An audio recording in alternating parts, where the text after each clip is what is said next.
Darwin theory of natural selection. Natural selection म्हणजे निसर्गामध्ये राहत असताना, सगळे प्राणी आणि वनस्पती निसर्गामध्ये राहत असतात.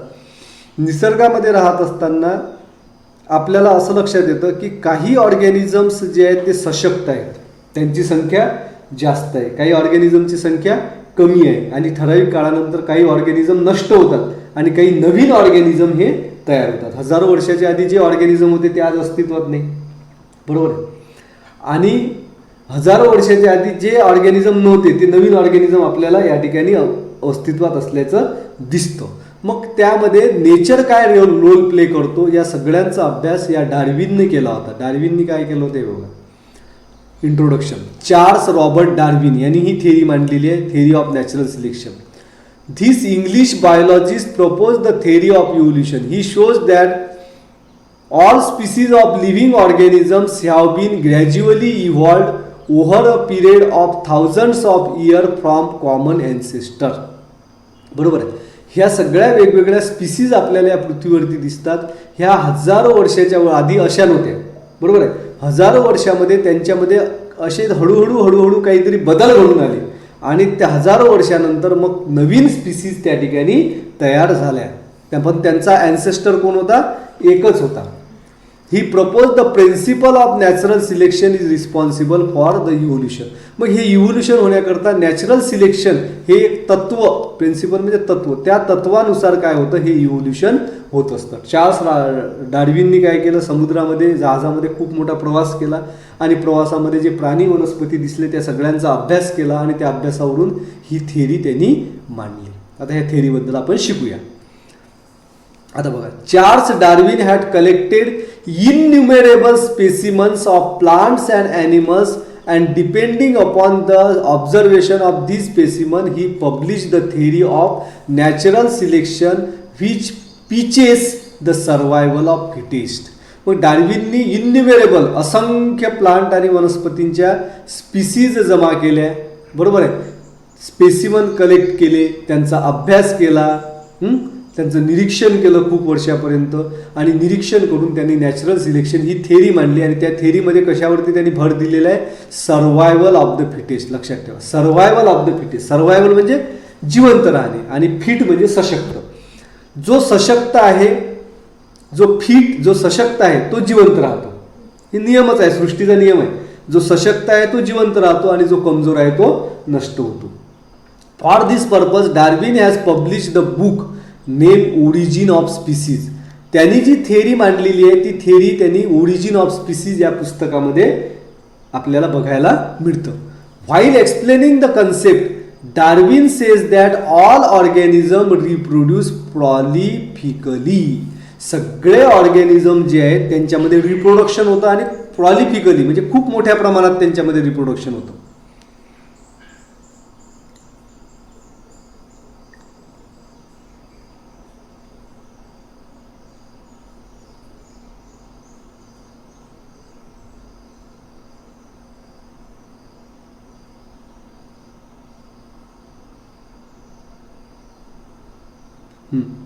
प्रॉलिफिकली म्हणजे दीर्घकाळ.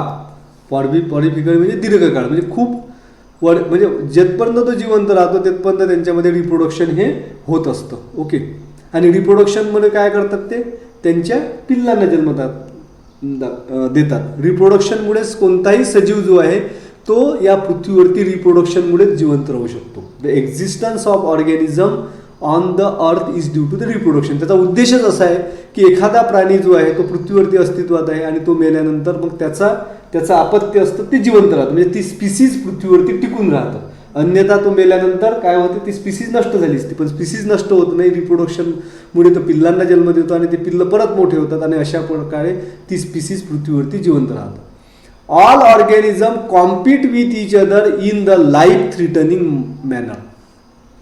प्रत्येक सजीव जो आहे, जंगलाचं उदाहरण घ्या, कोणतेही सजीव जो आहे त्यांच्या जीवनामध्ये काय असतं की कॉम्पिटिशन असतं, स्पर्धा असतं.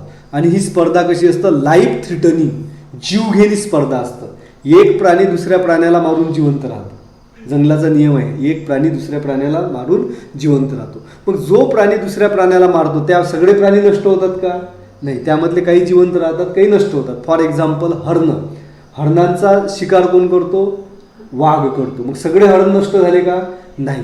वाघ कोणत्या हरणाची शिकार करतो? जो हरिण कमजोर आहे तो त्याचा शिकार बनतो, जो फिट आहे तो पडून जाण्यात यशस्वी होतो आणि तो जिवंत राहतो, पिल्लांना जन्म देतो. In this competition only those organism sustain, टिकून राहणे, which shows the modification essential for winning the competition.